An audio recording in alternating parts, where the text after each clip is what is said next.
이혼 후에 처음 맞이한 밤, 따뜻한 손보다 울림 있는 그것에서 온몸이 떨렸다. 때 아닌 폭우가 내리는 이 밤, 그와 함께 정적이 흐르는 방에 남아 있습니다. 그리고 이혼 후 처음으로 그와 함께 마음을 나눴어요. 전혀 생각지 못한 일이었습니다. 남편과 자식에게 버림받고 다시는 이런 일이 없을 줄 알았는데 말이죠. 저는 그저 쭉 혼자 지내겠거니 싶었습니다. 하지만 마음을 기댈 곳을 찾았다는 생각이 저를 편안하게 했습니다. 그래도 힘들었던 제 과거를 잊기에는 오랜 시간이 걸릴 것 같네요. 이야기 시작하기 전 구독과 좋아요, 알림 설정 눌러주시고 여러분의 생각을 댓글로 남겨주세요. 저는 서인아입니다. 58세죠. 30년을 함께한 남편이 바람을 피웠습니다. 그날을 잊을 수가 없어요. 카페에서 만난 그 여자가 저에게 말했죠. 그 사람 제 남자예요. 부인 되시죠? 세상이 무너지는 소리가 들렸습니다. 귀가 멍멍했어요. 집으로 돌아가서 남편을 기다렸습니다. 평소처럼 저녁을 차려놓고 앉아 있었죠. 남편이 들어오자마자 물었어요.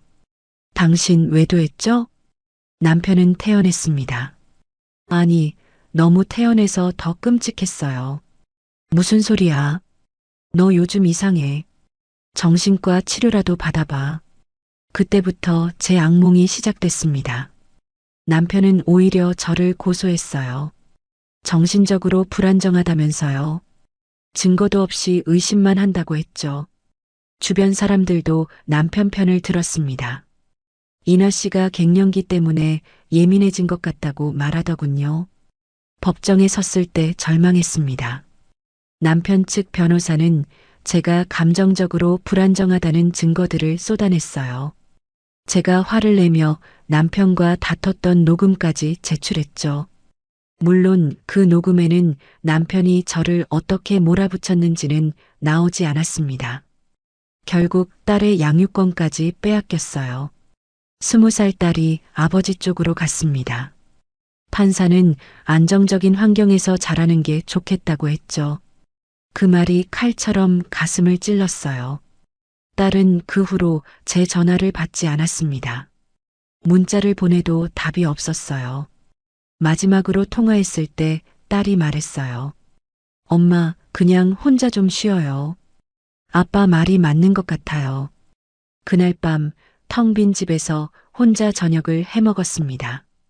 식은 미역국을 끓여서 밥 한 공기와 함께 먹었어요.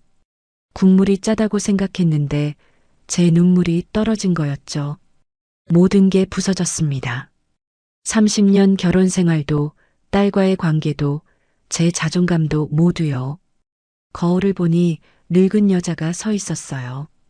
주름진 얼굴에 핏기 없는 입술, 생기 없는 눈동자였죠. 더 이상 서울에 있을 수 없었습니다. 모든 것이 저를 비웃는 것 같았어요. 짐을 싸서 남해로 향했습니다. 바다가 보고 싶었거든요. 남해 바닷가 작은 마을에 도착했을 때는 해가 지고 있었습니다. 작은 찻집 앞에서 갑자기 어지러워졌어요. 며칠 제대로 먹지 못했던 탓이었죠. 그대로 쓰러졌습니다. 눈을 떴을 때 조용한 남자가 물 한 잔을 건네고 있었어요. 기댈 데가 없으신 분처럼 보이셨어요 라고 말하더군요. 그 말에 또 눈물이 났습니다. 정말 기댈 데가 없었거든요. 물을 건넨 남자의 이름은 정진수였습니다. 61세라고 하더군요. 얼굴에는 깊은 주름이 있었지만 눈빛은 따뜻했어요. 도자기 공방을 운영한다고 했죠. 몸이 많이 안 좋아 보이세요.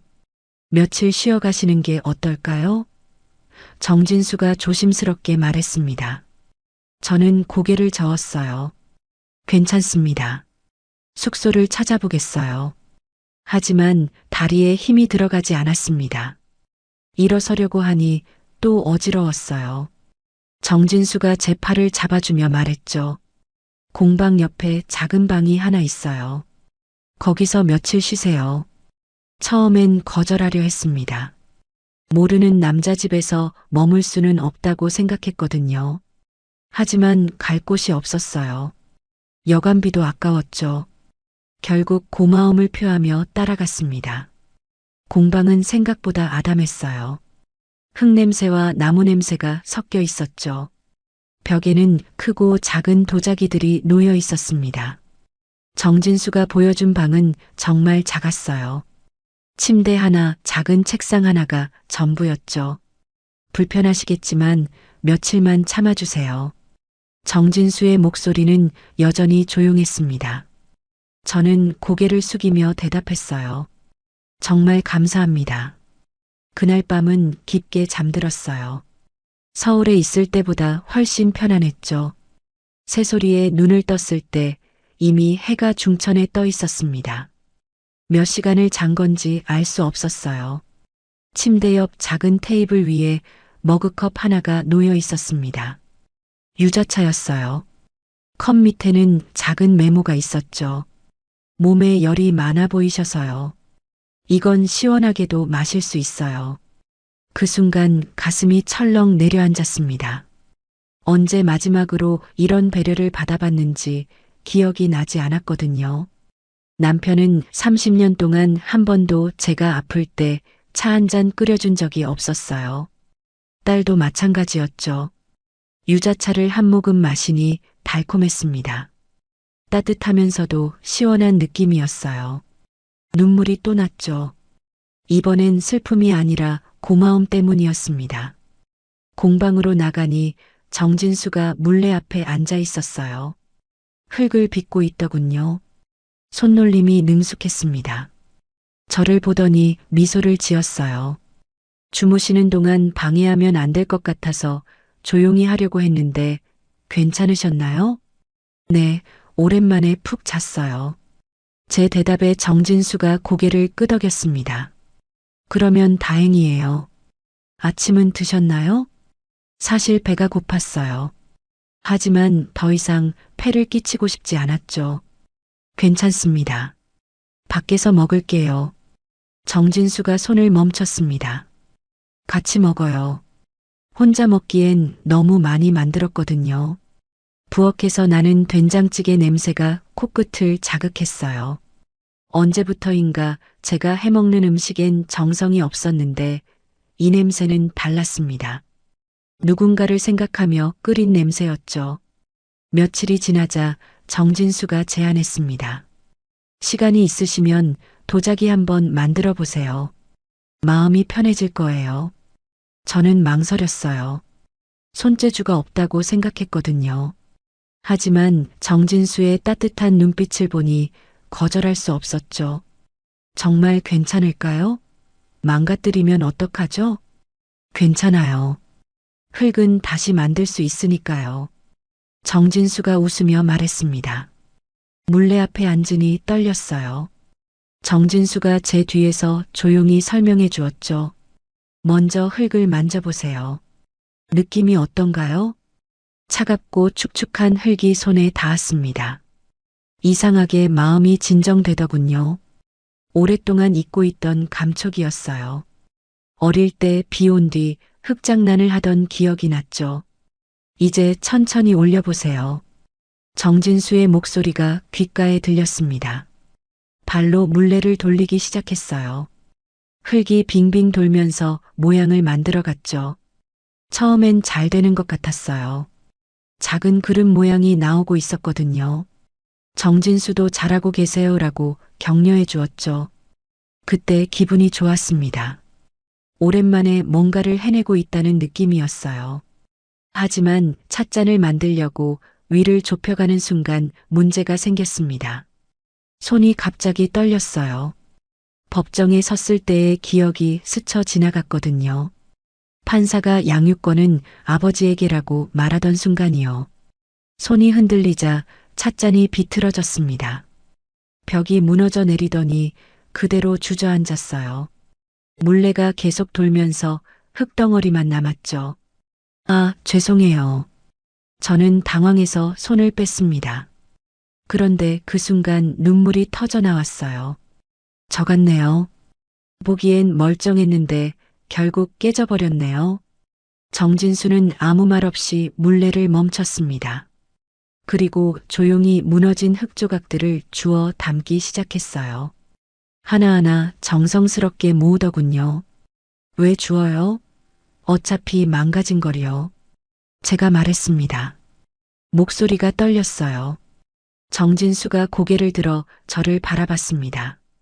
진흙도 다시 빚으면 더 단단해져요. 사람도 그래요.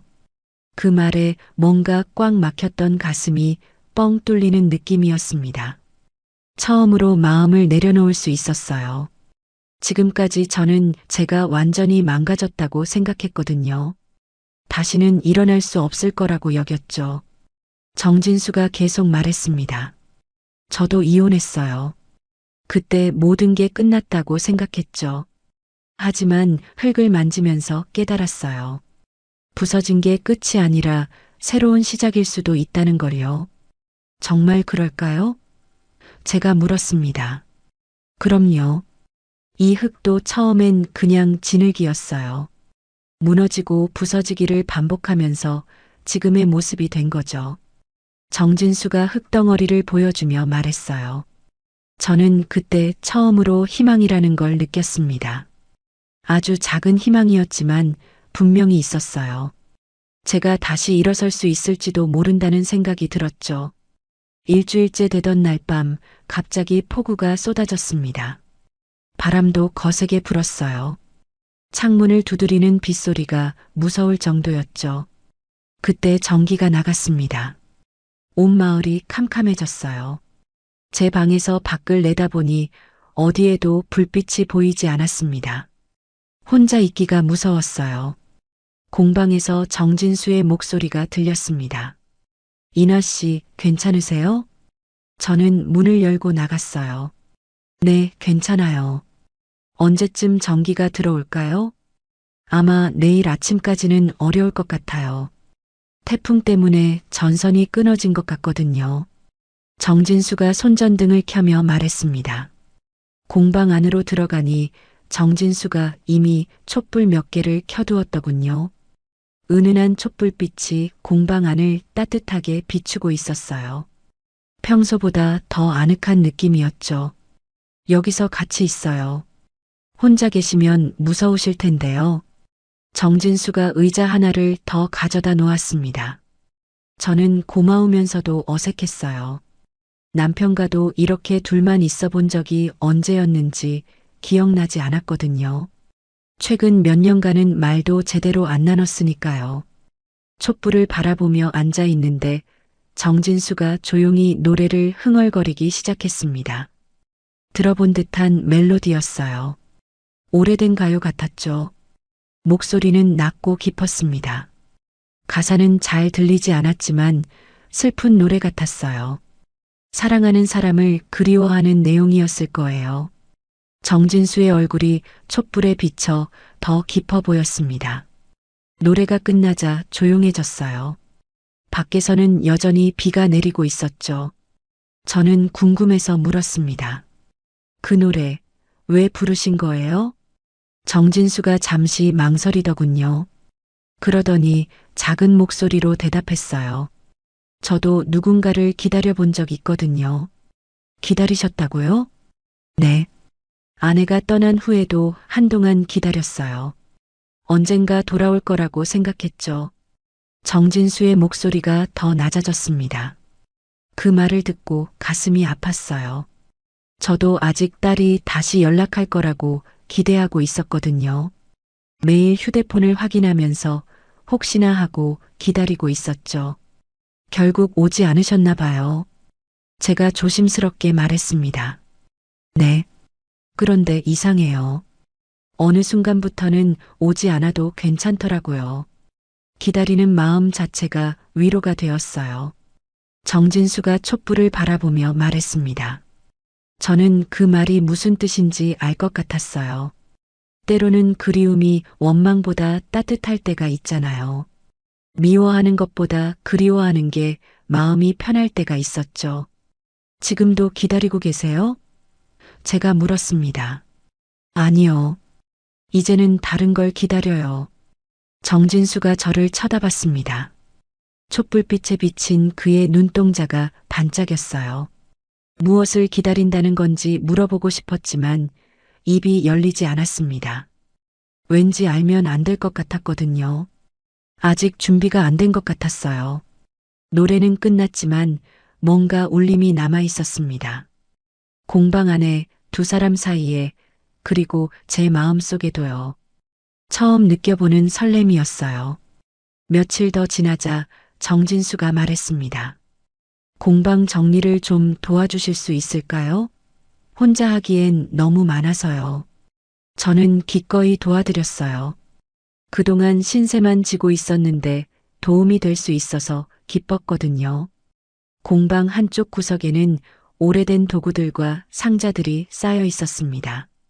이 상자들은 언제부터 있던 건가요? 제가 물으니 정진수가 쓴웃음을 지었어요. 몇 년 전부터요. 정리하려고 했는데 계속 미뤘거든요. 정진수가 먼지를 털며 말했습니다. 상자 속에는 오래된 도자기 조각들과 스케치북들이 들어 있었어요. 하나하나 꺼내면서 정리하는데 작은 나무 서랍이 하나 있더군요.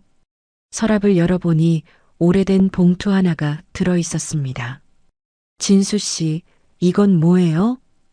제가 봉투를 들어 보였습니다. 정진수의 표정이 순간 굳어졌어요. 손을 멈추고 저를 바라보더니 망설이는 기색이 역력했죠. 그건 죄송해요. 보면 안 되는 거였나요? 저는 얼른 봉투를 내려놓으려 했습니다. 아니에요. 괜찮아요. 정진수가 고개를 저었습니다. 예전 아내가 남기고 간 편지예요. 그 말을 듣는 순간 가슴이 먹먹해졌어요. 정진수에게도 아픈 과거가 있다는 걸 새삼 깨달았거든요.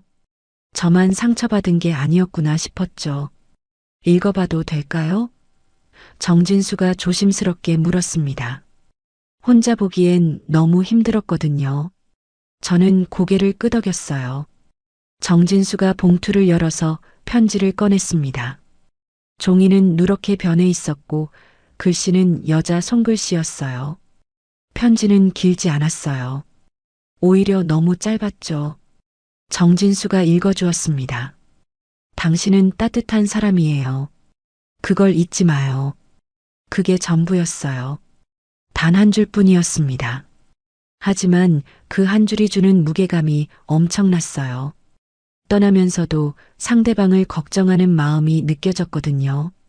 왜 떠나셨어요? 제가 물었습니다. 너무 사적인 질문인 걸 알면서도 궁금했어요. 다른 사람을 좋아하게 됐대요. 미안하다고 하면서 떠났죠. 정진수의 목소리가 쉬었습니다. 그런데 이상해요. 원망하지 않았어요. 오히려 고마웠죠. 고마웠다고요? 네. 거짓말하지 않고 솔직하게 말해줘서요. 많은 부부들이 속이면서 살잖아요. 적어도 저희는 그러지 않았으니까요. 정진수가 편지를 다시 봉투에 넣으며 말했습니다. 저는 그때 남편 생각이 났어요. 남편은 끝까지 거짓말했었거든요. 증거를 들이밀어도 부인했죠. 정진수의 전 부인이 부럽다는 생각이 들었습니다. 정말 따뜻한 분이세요. 제가 말했습니다. 그런가요? 정진수가 의외라는 표정을 지었어요. 네, 저도 느꼈거든요. 그 따뜻함이 지금은 저에게도 닿고 있어요. 제 말에 정진수가 놀란 듯 저를 바라봤습니다.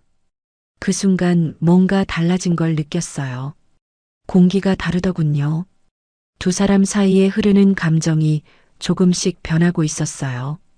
처음엔 동정이었는데 이제는 다른 감정이 섞이고 있었죠. 저는 가슴이 두근거렸습니다. 이런 감정을 느낀 게 얼마만인지 몰랐어요. 남편과는 언제부터 이런 떨림이 없었는지 기억도 나지 않았거든요. 정진수도 같은 마음일까요? 궁금했지만 물어볼 용기는 없었어요. 아직은 너무 이른 것 같았거든요. 한 달이 지난 어느 저녁 다시 폭우가 내렸습니다. 이번엔 더 거셌어요. 천둥 번개까지 치면서 하늘이 찢어질 것 같았죠. 창문이 덜덜 떨릴 정도였습니다. 전기는 다행히 나가지 않았어요. 하지만 비가 너무 세게 내려서 제 방으로 가기가 어려웠습니다. 문을 열면 빗물이 쏟아져 들어올 것 같았거든요. 오늘은 여기서 주무세요. 정진수가 말했습니다. 공방에 담요가 있어요. 소파에서 주무시면 될 것 같은데요. 저는 괜찮다고 했지만 정진수가 고집했어요. 밖이 너무 위험하다면서요. 결국 공방에서 밤을 보내기로 했습니다. 정진수가 담요와 베개를 가져다 주었어요. 불편하시겠지만 하룻밤만 참아주세요. 괜찮아요. 오히려 고마워요. 제가 대답했습니다. 사실 혼자 있기보다 이렇게 있는 게 더 좋았어요. 비가 계속 내리는 소리를 들으며 앉아 있는데 정진수가 도자기 하나를 들고 왔습니다. 오늘 완성한 거예요. 만져보세요. 찻잔이었어요. 아주 매끄럽고 따뜻한 느낌이었죠. 손에 쥐니 딱 알맞은 크기였습니다. 정말 아름다워요. 어떻게 이렇게 완벽하게 만드세요? 완벽하지 않아요. 자세히 보시면 작은 흠들이 있어요. 정진수가 웃으며 말했습니다. 그런데 그 흠들이 더 아름답죠. 저는 찻잔을 자세히 들여다봤어요. 정말 작은 자국들이 있었습니다. 하지만 그것들이 오히려 개성처럼 보였어요. 다 만들고 나면 손끝에서 울림이 와요. 정진수가 조용히 말했습니다. 살아있다는 걸 느끼게 해주는 순간이죠.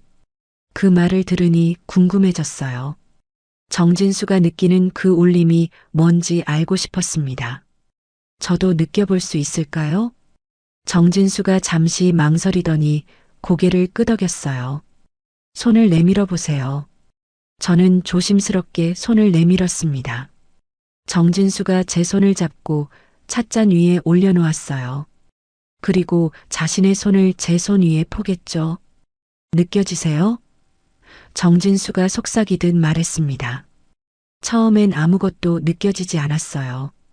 그런데 잠시 후 뭔가 미세한 진동 같은 게 느껴졌습니다. 찻잔에서 나오는 건지 정진수의 손에서 나오는 건지 알 수 없었어요. 하지만 더 강렬한 건 정진수의 손이었습니다. 따뜻하고 거칠었지만 부드러웠어요. 오랫동안 흙을 만져서 생긴 굳은 살이 만져졌죠. 그 순간 모든 감정이 터져나왔습니다. 외로웠던 마음, 상처받았던 기억, 그리고 새롭게 느끼는 설렘까지 모든 게 한꺼번에 몰려왔어요. 손끝에서 전해지는 온기가 온몸으로 퍼졌습니다. 이혼 후 처음 느껴보는 떨림이었어요. 남편과 손을 잡았을 때도 이런 느낌은 없었거든요. 정진수도 뭔가를 느꼈는지 손을 떼지 못하고 있었습니다. 두 사람 모두 숨소리가 거칠어졌어요. 공방 안에는 빗소리와 함께 묘한 긴장감이 흘렀죠. 인화 씨, 정진수가 제 이름을 불렀습니다. 목소리가 평소보다 낮았어요. 저는 고개를 들어 정진수를 바라봤습니다. 그의 눈동자가 흔들리고 있었어요. 제 마음과 같았죠. 그때 천둥이 크게 울렸습니다. 깜짝 놀란 저는 손을 뺐어요. 그리고 얼굴이 빨개진 채로 고개를 숙였습니다. 죄송해요. 제가 작은 목소리로 말했습니다. 아니에요. 저야말로. 정진수도 당황한 듯 말을 흐렸습니다. 하지만 우리 둘 다 알고 있었어요. 뭔가 돌이킬 수 없는 선을 넘었다는 걸요. 그날 이후 며칠 동안 저와 정진수는 어색했습니다. 서로 눈을 마주치기가 힘들었어요. 그런데 마음 한편으로는 계속 그 순간이 떠올랐죠. 손끝에서 느꼈던 그 떨림 말이에요. 정진수는 평소보다 더 조심스럽게 행동했습니다. 말수도 줄었고요. 저도 마찬가지였어요. 뭔가 말하고 싶었지만 용기가 나지 않았거든요. 그러던 어느 날 갑자기 딸 생각이 났습니다. 한 달 넘게 연락을 안 했는데 안부라도 물어봐야겠다 싶었어요. 아니, 사실은 정진수와의 일이 있고 나서 더 그리워졌던 것 같아요. 휴대폰을 들고 한참을 망설였습니다. 받을까요? 또 차갑게 대하면 어떡하죠? 하지만 딸은 제 유일한 가족이었어요. 용기를 내서 전화를 걸었습니다. 한참 후에 딸이 받았어요. 왜요? 첫 마디부터 차갑더군요. 어떻게 지내니? 엄마가 보고 싶어서. 제가 조심스럽게 말했습니다. 잘 지내요. 바쁘니까 할 말만 해요. 딸의 목소리에는 짜증이 섞여 있었어요. 엄마가 지금 남해에 있어. 바다가 보이는 곳이야. 공기도 좋고. 제가 말하려는데 딸이 끊었습니다. 엄마, 뭐 하려고 그러세요? 그냥 조용히 사세요. 그 말에 가슴이 아팠어요. 하지만 포기할 수 없었습니다. 엄마가 도자기도 배우고 있어. 새로운 사람도 만났고. 엄마, 그 나이에 뭘 새로 시작하려고 그래요. 그냥 조용히 살아요. 딸의 목소리가 더 차가워졌습니다. 그 순간 숨이 막혔어요. 제가 뭔가 잘못된 일을 하고 있는 것 같았거든요. 58세에 새로운 사랑을 꿈꾸는 게 우스꽝스러운 일인가 싶었죠. 사람들이 뭐라고 할 텐데요. 아빠는 벌써 새 사람과 살고 있는데 엄마까지 그러면 어떡해요. 딸의 말에 더 절망스러웠습니다. 남편은 이미 새 여자와 살고 있다는 거잖아요. 그런데 저만 혼자 조용히 늙어가라는 건가요? 알겠어. 엄마가 생각이 짧았나 봐. 제가 힘없이 말했습니다. 전화를 끊고 나서 한참을 울었어요. 딸의 말이 계속 머릿속에 맴돌았습니다. 그 나이에 뭘 새로 시작하려고 그래. 정말 그런 걸까요? 58세는 모든 걸 포기하고 살아야 하는 나이일까요? 공방으로 가니 정진수가 물레 앞에 앉아 있었습니다. 제 울먹거리는 모습을 보더니 놀라는 기색이었어요. 무슨 일이세요? 정진수가 다가와서 물었습니다. 저는 딸과의 통화 내용을 다 얘기했어요. 울면서 말하니 중간중간 말이 끊어졌죠. 정진수는 조용히 들어주었습니다. 딸이 맞는 말을 한 것 같아요. 저 같은 나이에 무슨 새로운 시작이겠어요. 제가 말했습니다. 정진수가 제 손을 잡았어요. 이나 씨, 사람 눈보다 당신 마음이 더 중요해요. 하지만 딸도 언젠가는 이해할 거예요. 지금은 아버지 편에 서 있지만 시간이 지나면 엄마 마음을 알게 될 거라고요. 정진수의 목소리가 따뜻했습니다. 정말 그럴까요? 네. 그리고 나이는 숫자일 뿐이에요.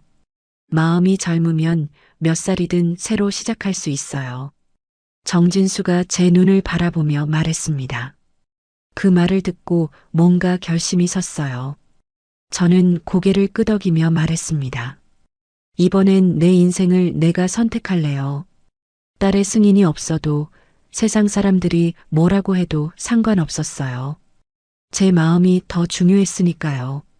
그 결심을 한 후 모든 게 달라졌습니다.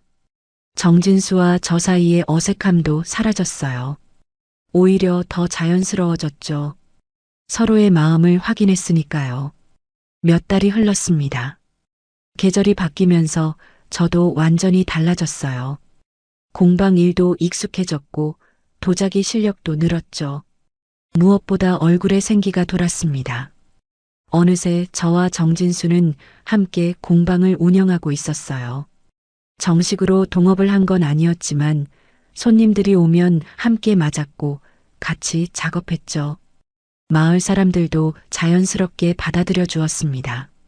아침이면 함께 커피를 마시며 하루 계획을 세웠어요. 정진수는 큰 화분이나 항아리를 만들고 저는 찻잔이나 접시 같은 작은 것들을 만들었죠. 손님들은 저희 작품들을 보고 부부 같다고 말하곤 했습니다. 오후가 되면 나란히 앉아서 작업했어요. 물레 소리가 공방 안에 울려 퍼졌죠. 때로는 대화를 나누고 때로는 조용히 집중했습니다. 그 시간들이 참 평화로웠어요. 정진수의 손놀림을 지켜보는 것도 즐거웠습니다. 거친 흙덩어리가 그의 손을 거쳐 아름다운 그릇으로 변하는 모습이 신기했어요. 저도 이제 제법 그럴듯한 작품을 만들 수 있게 됐죠. 많이 늘었어요. 정진수가 제 작품을 보며 말했습니다. 처음보다 훨씬 안정적이에요. 선생님이 잘 가르쳐 주셔서요. 제가 웃으며 대답했습니다. 아니에요. 이나 씨가 열심히 했으니까요. 정진수도 미소를 지었어요. 저녁이 되면 공방 문을 닫고 마당으로 나갔습니다. 바다가 보이는 작은 평상에 나란히 앉아서 하루를 마무리했어요. 석양이 바다를 물들이는 모습이 매일 달랐죠. 오늘도 수고했어요.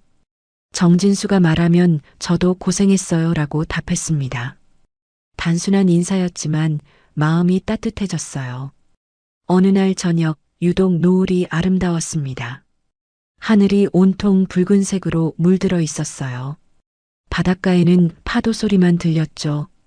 행복해요. 제가 조용히 말했습니다. 저도요. 정진수가 대답했어요. 그때 문득 생각이 났습니다. 제가 이곳에 와서 정진수를 만나고 새로운 삶을 시작하게 된 모든 과정이요. 마치 운명 같았어요. 진수 씨, 제가 그를 불렀습니다. 네. 이혼 후 처음 맞이한 밤을 기억해요. 그때 따뜻한 손보다 제 안에서 살아난 울림이 더 뜨거웠어요. 저는 그때의 감정을 떠올리며 말했습니다. 정진수가 제 손을 잡았어요. 그 울림이 뭐였을까요? 사랑이었어요. 사랑은 다시 울릴 수 있는 사람을 만나는 거였더라고요. 제가 그의 눈을 바라보며 말했습니다. 저한테도 그런 울림이 있었어요. 이나 씨를 만난 후부터요. 정진수가 제 손을 꼭 잡으며 말했습니다. 바다에서 불어오는 바람이 시원했어요. 새로운 삶에 대한 설렘과 감사함이 마음을 가득 채웠죠. 58세에 시작한 새로운 사랑이었지만 20대 때보다 더 깊고 진실했습니다. 딸은 아직 연락하지 않았어요. 하지만 괜찮았습니다. 언젠가는 이해해 줄 거라고 믿었거든요. 제가 진짜 행복하다는 걸 알게 되면요. 그날 밤도 저희는 함께 공방에서 시간을 보냈습니다. 도자기를 굽는 가마에서 나오는 따뜻한 열기처럼 저희 사이에도 사라지지 않는 울림이 계속 흘러가고 있었어요.